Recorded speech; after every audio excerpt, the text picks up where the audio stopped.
open a gateway so that an unspeakable... The living and the dead are the... Awal film diperlihatkannya dua biarawati yang pergi ke sebuah tempat gelap bertuliskan Tuhan berakhir sampai di sini. Salah satu dari suster masuk ke ruangan tersebut dan satunya berdoa di luar. Suasana semakin mencekam seketika biarawati yang masuk tadi keluar dengan muka dan tubuh yang penuh dengan luka. Ia memberikan sebuah kunci lalu sosok jahat menariknya ke dalam ruang itu. Biarawati yang berdoa tadi langsung berlari dan masuk ke dalam kamar. Tiba-tiba pintu di kamar tersebut terbuka sendiri dan terlihat ada sesuatu yang menghampirinya. Salib yang ada di dinding juga terbakar.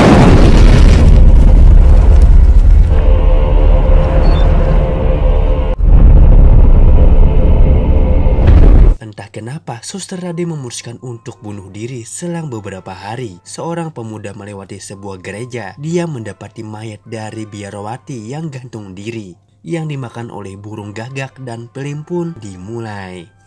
Di tempat lain, tepatnya di gereja Vatikan, diadakan sebuah pertemuan karena ada informasi bahwa ada seorang biarawati yang meninggal bunuh diri di sebuah gereja. Pihak Vatikan memutuskan mengutus seorang pendeta guna melakukan sebuah penyelidikan di gereja tersebut. Pendeta tersebut bernama Pastor Brook, diberi data seorang biarawati yang akan membantunya di sana. Scene berlanjut ke sebuah gereja London, Inggris. Seorang biarawati muda bernama Irene sedang bergurau dengan anak-anak dan mengajarkan kepada anak-anak tersebut tentang dinosaurus. Setelah itu muncullah kepala biarawati dan memberitahukannya kalau ia mendapatkan tugas dari gereja Vatikan. Tapi Irene merasa heran kenapa ia yang dipilih. Sementara ia adalah seorang biarawati muda yang belum berpengalaman. Setelah itu, pendeta Brook berbicara kepada Irene bahwa Vatikan merekomendasikan namanya dalam tugas ini.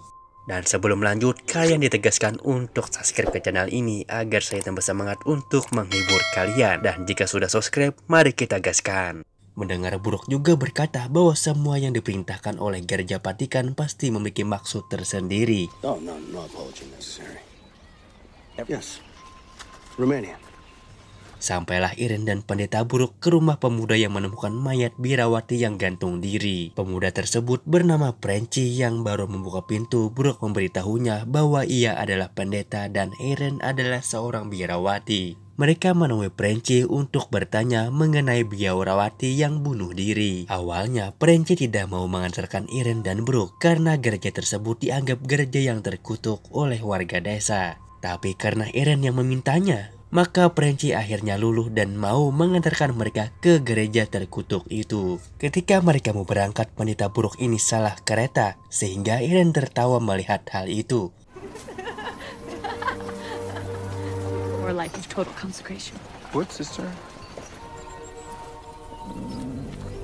Sampailah mereka di sebuah hutan di mana kuda Prenci berhenti karena takut dan tak mau meneruskan perjalanan. Akhirnya Prenci, Brook, dan Irene pun meneruskan perjalanan dengan berjalan kaki. Prenci memberitahu mereka berdua bahwa ia menyimpan mayat biarawati yang bunuh diri tadi di sebuah ruangan penyimpanan makanan. Tapi saat mereka masuk ke ruangan tersebut,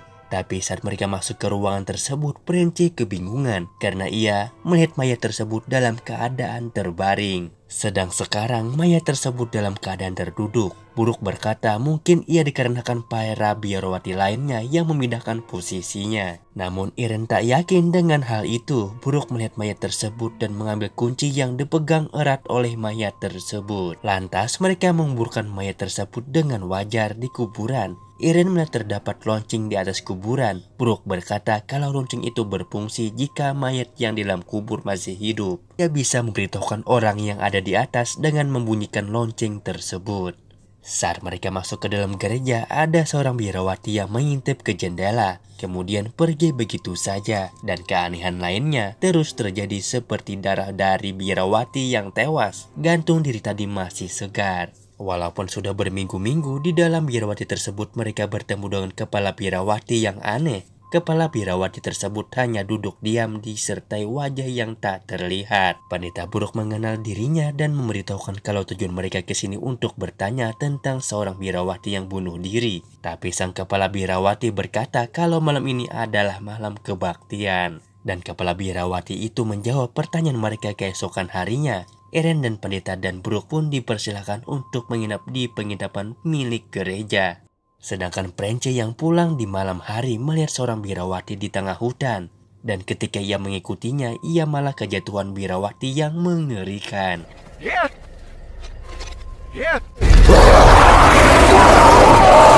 Prence pun berlari dan mencabut salib di dekatnya. Sementara itu di penginapan, Irene berbicara bahwa ia adalah seorang indigo dan bisa melihat makhluk halus sejak ia masih kecil. Brooke juga memberitahukan pengalamannya waktu mengusir roh halus dari bocah bernama Daniel. Namun Daniel kalau itu meninggal dikarenakan luka-luka yang ia dapat selama masih pengusiran roh jahat yang ada di tubuhnya. Malam harinya, alat musik menyala sendiri membuat pendeta Brooke terbangun. Ia melihat seorang anak berlari mengarah ke hutan.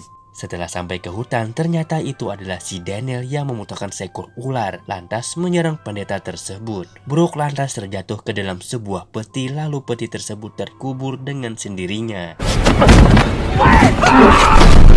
Irene yang terbangun mendapati sebuah sosok bayangan besar yang mendekatinya. Tapi ketika dilihat tidak ada orang di sana, dan tiba-tiba kaca terlihat sosok palak yang menyeramkan. Ketika ia berlari ke hutan yang mendapati pendeta Brooke sedang terkubur hidup-hidup di dalam sebuah peti. Brooke memberi petunjuk dengan membunyikan sebuah lonceng, tapi tiba-tiba semua lonceng di perkuburan tersebut berbunyi. Seakan-akan tidak ingin Irene menemukan tempat di mana Brooke dikubur hidup-hidup. Tapi dengan kekuatan indigonya, Irene berhasil menemukan kuburan di mana Brooke dikubur.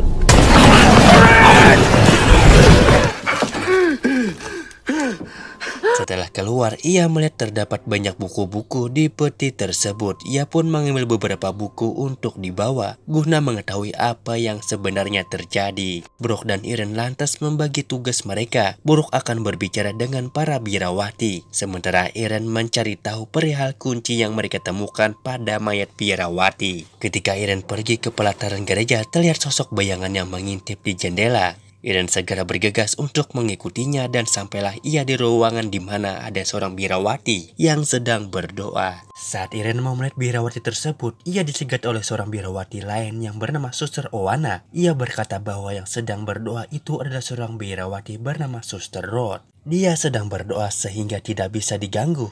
Di lain tempat, Brooke mempelajari buku yang ia dapat dari peti, di mana ia terjebak dan mendapati nama Vala sebagai iblis yang bertanggung jawab atas semua keanehan di tempat tersebut. Kembali ke Irene dan Suster Oana mengecek ke ruangan di mana biarawati yang ada di awal tadi. Kisah hidupnya terungkap bahwa biarawati yang tewas gantung diri tersebut bernama Suster Victoria. Tempat tersebut, Suster Oana menceritakan tentang Victoria. Tapi di tengah pembicaraan, pintu di belakang Irene tiba-tiba terbuka sendiri, seperti ada yang mengawasi mereka berdua. Saat itu, Irene pun mengalihkan pembicaraan pada sejarah gereja tua yang mereka tinggali itu. Suster Oana berkata bahwa gereja tersebut adalah kastil di mana bangsawan yang menempatinya adalah seorang penyihir. Ia banyak memanggil roh-roh jahat dari neraka. Tapi sebelum berhasil membuka gerbang neraka, pihak gereja masuk dan menguasai kastil tersebut, serta menutup itu gerbang neraka dengan darah Kristus. Tapi tidak sampai di situ, roh jahat yang masih ada masih berusaha untuk keluar. Setelah adanya bom yang ditembakkan saat perang terjadi, dan sejak saat itu pula, biarawati selama berabad-abad terus berdoa di tempat tersebut biar bisa terus tersegel. Setelah itu, Irene pun diminta untuk menginap di tempat tersebut karena hari sudah malam. Sebelum Suster Oana pergi, Irene bertanya pada Oana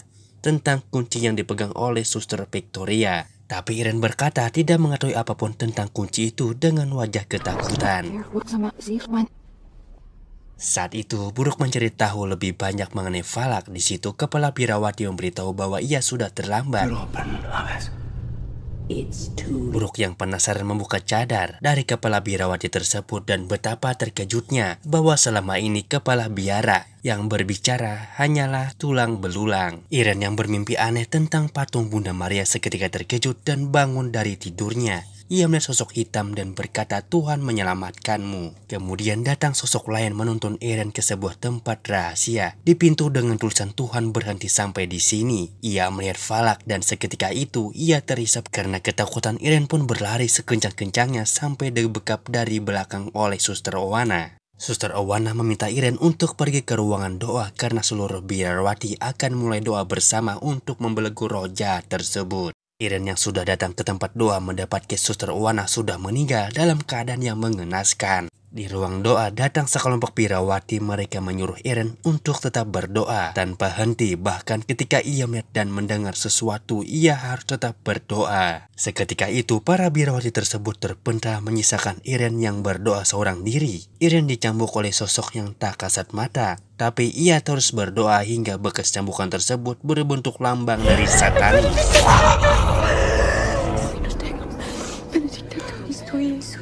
Kini pendeta buruk dan Prenci sampai di sebuah tempat Eren, tapi anehnya Eren mendapati semua birawati yang berdoa bersamanya tadi telah menghilang dan menyisakan mayat dan Suster Oana di situ. Saat Eren secara dahsyat, Suster Oana tiba-tiba bangkit dan menusuk pendeta buruk. Buruk menyuruh berhenti memegang jasad tersebut dan membakar jasad dengan menggunakan salib. Namun jasad tersebut masih bisa bergerak. Malah Eren berkata mereka bisa menyegel pintu tersebut dengan menggunakan darah Kristus yang terdapat di lorong bawah tanah. Setelah mereka masuk ke lorong tersebut, terlihat bahwa patung Maria yang ada di lorong tersebut menunjukkan lubang kunci yang selama ini dicari oleh Eren. Dan benar saja bahwa di dalam ada darah Kristus yang suci. Mereka lantas bergegas masuk ke dalam pintu yang terdapat tulisan Tuhan sampai berhenti sampai di sini. Kala itu mencari pintu gerbang iblis mendapatkan gangguan dari iblis birawati yang ternyata mengantarkannya ke dalam ruangan penyembahan sang iblis. Terlihat sekelompok birawati yang datang dengan kepala tertutup dan mengurung Eren di tempat tersebut. Prenci yang mengetahui hal itu berusaha menyelamatkan Eren di situ. Eren terlihat berdiri dengan posisi miring dan ketika Prenci membuka bungkus kepalanya, si Eren ternyata sudah dirasuki oleh Palak. Prenci seketika terpental. Tapi ketika Eren yang dirasuki oleh Palak mendekati, ia mengoleskan darah Kristus sehingga Palak keluar dari tubuh Eren.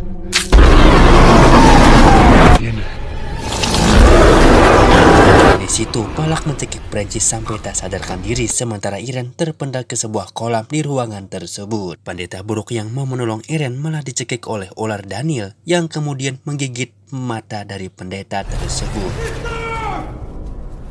Kali ini Eren ditenggelamkan ke dalam air sampai ia sekarat. Palak yang melihat kalau darah Kristus di tangan Eren kemudian merebut darah Kristus itu dari tangan Eren. Tapi ternyata darah Kristus itu sudah tidak ada lagi. Dan tiba-tiba Eren menyemburkan darah Kristus yang ternyata sudah dimasukkan ke dalam mulutnya. Palak seketika itu kembali masuk ke dalam pintu gerbang iblis dan Prenci yang sudah sadar segera menyelamatkan Eren.